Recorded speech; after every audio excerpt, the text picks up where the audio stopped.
the Middle East today, all eyes turn to Egypt, where delegations from Israel, Hamas, and the United States are meeting in what could become a decisive step towards ending nearly 2 years of war in Gaza.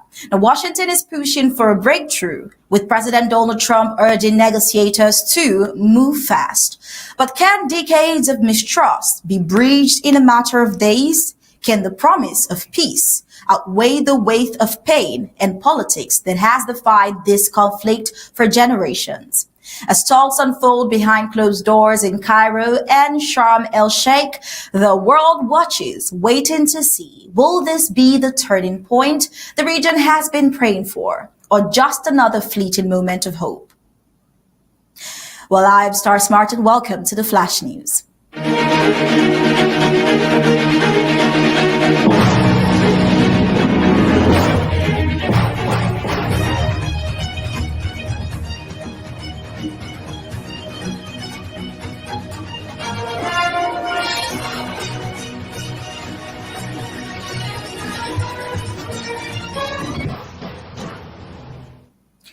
Delegations from Hamas, Israel, and the United States will convene in Egypt today for fresh negotiations aimed at ending nearly 2 years of fighting in Gaza and securing the release of the remaining hostages. United States President Donald Trump said negotiators should move fast, and Washington has pushed a phased plan that ties hostage releases and a withdrawal of Israeli forces to the eventual disarmament of Hamas.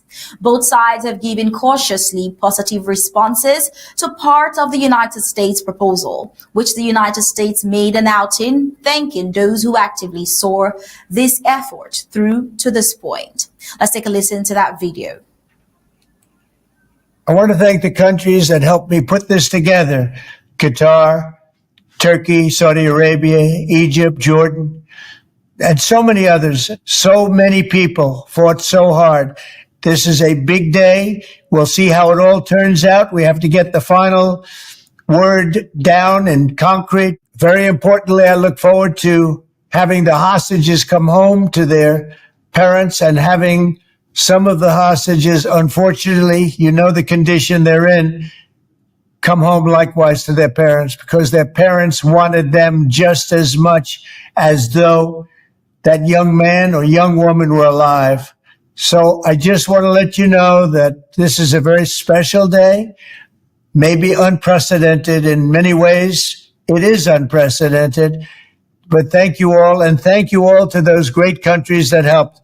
We were given a tremendous amount of help. Everybody was unified in wanting this war to end and seeing peace in the Middle East.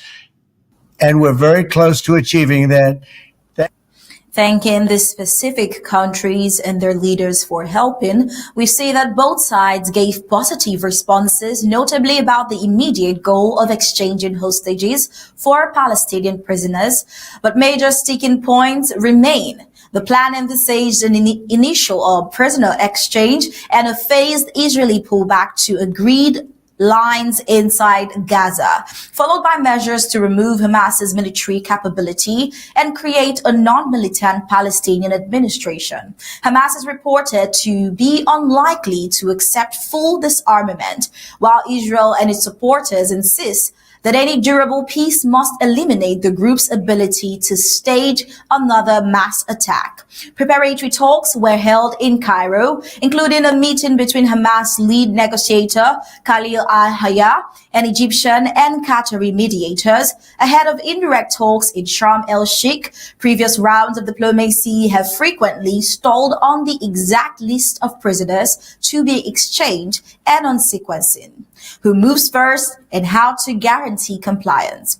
Now, when asked again at the White House, President Trump, when asked about the upcoming diplomatic negotiations, President Donald Trump reiterated the hope of an end to the war in Gaza and have Israeli hostages released. Let's take a listen. Well, it's a great deal for Israel, and it's a great deal for everybody.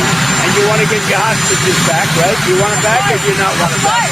And it's a great deal for Israel. It's a great deal for the entire Arab world, Muslim world, and world. So we're very happy about it. When do you think the hostage will start to be paid? I think very soon. They're in negotiation right now as we speak. They've started the negotiation. It'll last a couple of days. We'll see how it turns out, but I'm hearing it's going very well.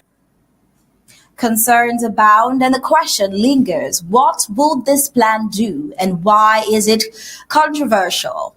The United States framework prioritizes freeing hostages quickly. Reports say remaining captives could be exchanged for hundreds of Palestinian prisoners in phases. In parallel, the plan calls for a significant Israeli drawdown from parts of Gaza and the establishment of a non-Hamas technocratic authority to run Gazan civil affairs, while international guarantors oversee security. The most politically sensitive demand, Hamas disarming, is also the most difficult to implement and the key obstacle to a long-term settlement. While a successful first phase would free remaining hostages and allow a rapid scale-up of humanitarian aid and reconstruction in Gaza, easing an international crisis and relieving pressure on Israeli society. Now, from a security perspective, we see the scheme's insistence on disarming Hamas and creating a neutral administration is essential without neutralizing armed groups that have launched thousands of rockets and carried out cross-border attacks. While any pause risks becoming temporary, supporters argue disarmament and international security guarantees are the only way to prevent future mass casualty attacks on Israeli civilians.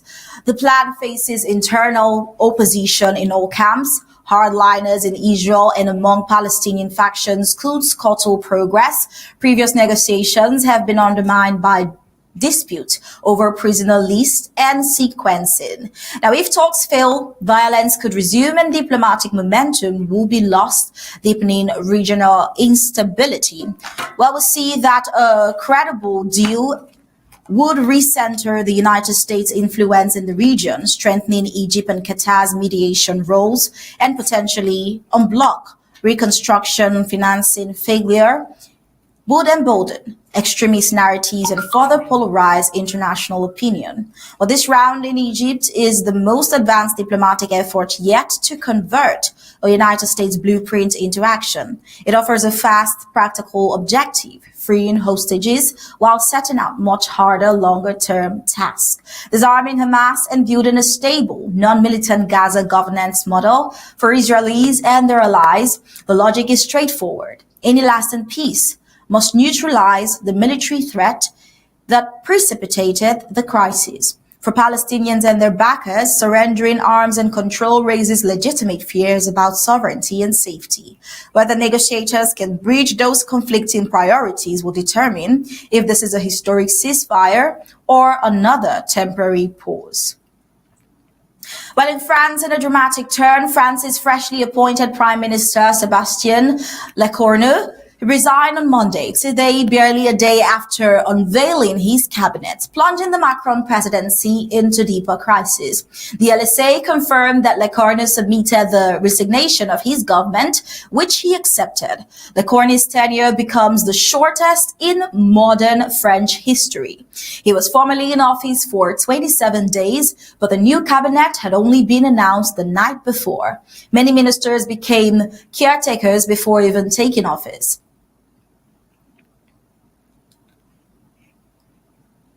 Les partis politiques continuent d'adopter une posture comme s'ils avaient tous la majorité absolue à l'Assemblée nationale. Et au fond, je me suis retrouvé dans une situation dans laquelle j'étais prêt à des compromis, mais chaque parti politique veut que l'autre parti politique adopte l'intégralité de son programme. Les partis politiques continuent d'adopter une posture comme s'ils avaient tous la majorité absolue à l'Assemblée nationale. Et au fond, je me suis retrouvé dans une situation dans laquelle j'étais prêt à des compromis, mais chaque parti politique veut que l'autre parti politique adopte l'intégralité de son programme. Les partis politiques continuent d'adopter une posture comme s'ils avaient tous la majorité absolue à l'Assemblée nationale. Et au fond, je me suis retrouvé dans une situation dans laquelle j'étais prêt à des compromis, mais chaque parti politique veut que l'autre parti politique adopte l'intégralité de son programme. Les partis politiques continuent d'adopter une posture comme s'ils avaient tous la majorité absolue à l'Assemblée nationale. Et au fond, je me suis retrouvé dans une situation dans laquelle j'étais prêt à des compromis, mais... We'll go on a quick break and we'll be back with the rest of the news.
Well, as we'll continue looking at that video, we see that the Prime Minister also made some very interesting concerns, talking about the fact that it wasn't conducive anymore for him to continue in his position as National Assembly.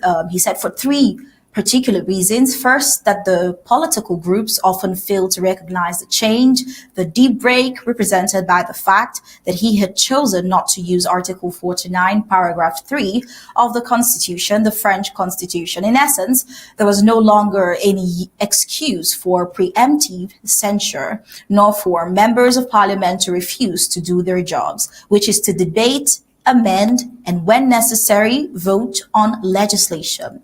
Now, this was a major shift, one that many observers and even some opposition leaders who had historically called for it acknowledge as positive. Yet, this moment did not trigger the realization that they could do things differently, that governance could be built differently. He gave a second reason, talking about the political parties persist in behaving as though they each have an absolute majority in the assembly. Once again, he found himself seeking compromise, but every party demanded that others adopt its entire political platform. This was true even among those within the common base of the governing coalition, as well as among opposition groups. We had agreed that there would be no broad coalition. That was a choice made by opposition parties. They choose not to join the government, but to allow debate and organize compromise afterwards. He said compromise, however, should not be confused with surrender. But for that to work, there needs to be a change in mindset, a willingness not to impose one's entire agenda or program. And his third reason, he said the formation of the government itself within the governing bloc was far from smooth.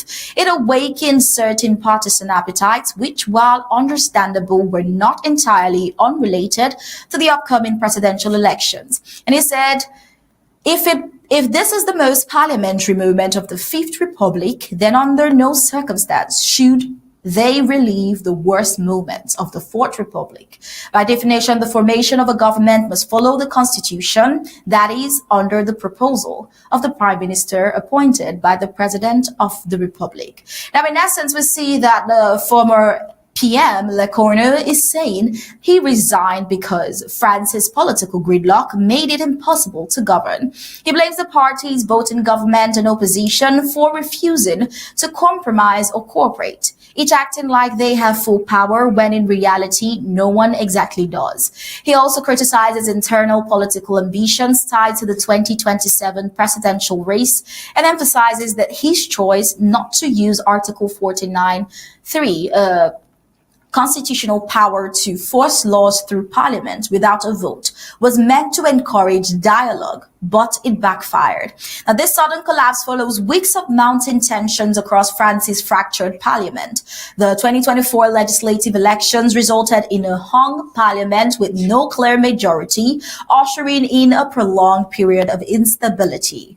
Now, Lecornu's cabinet lineup rekindled fierce objections, especially from his own right-wing allies in less Republican the LR, his decision to reappoint prominent figures like Bruno Le Maire,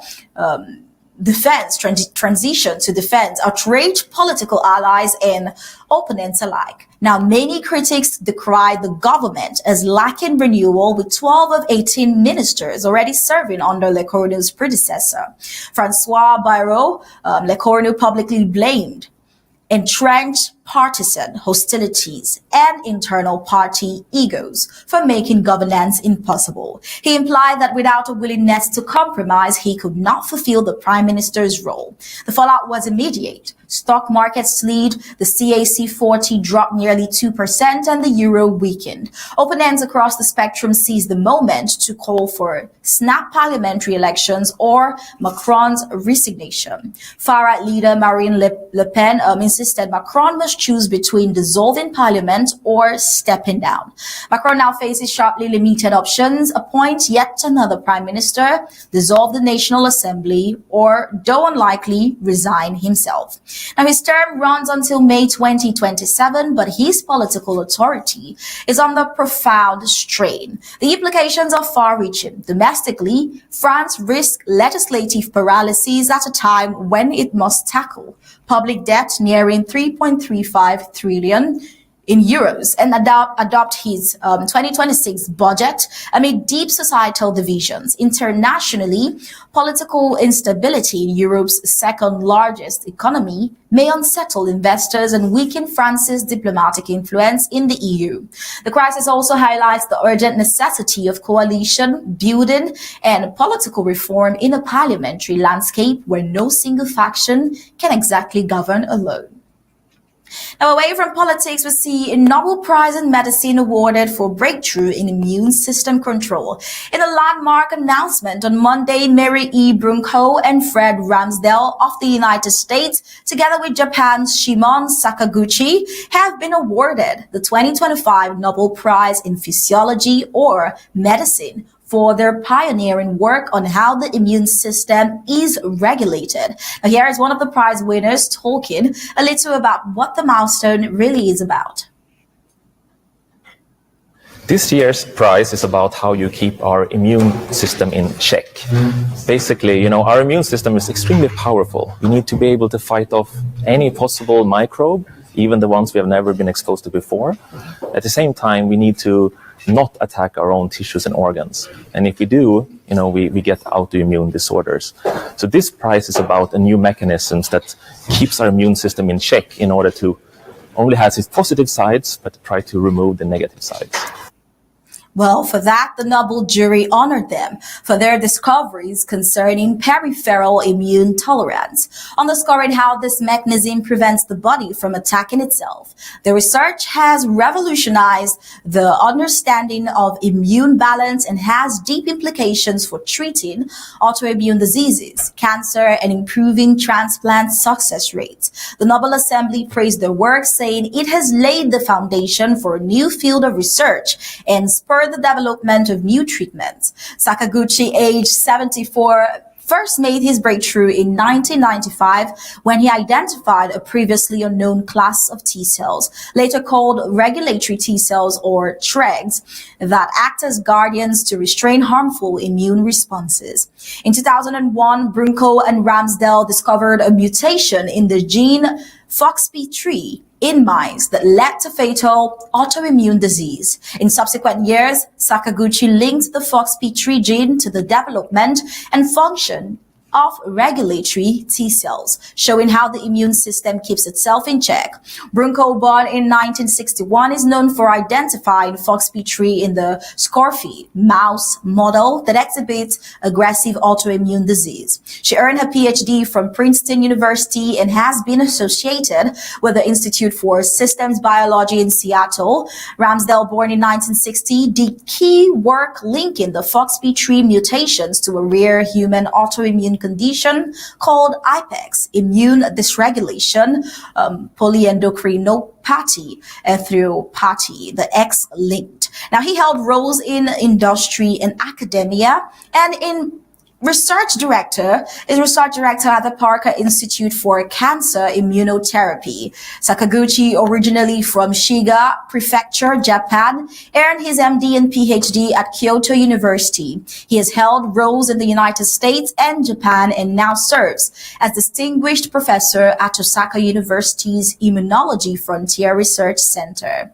Now, their discoveries overturned early assumptions that central immune tolerance, the elimination of self-reactive T cells in the thymus, was the sole safeguard against autoimmunity.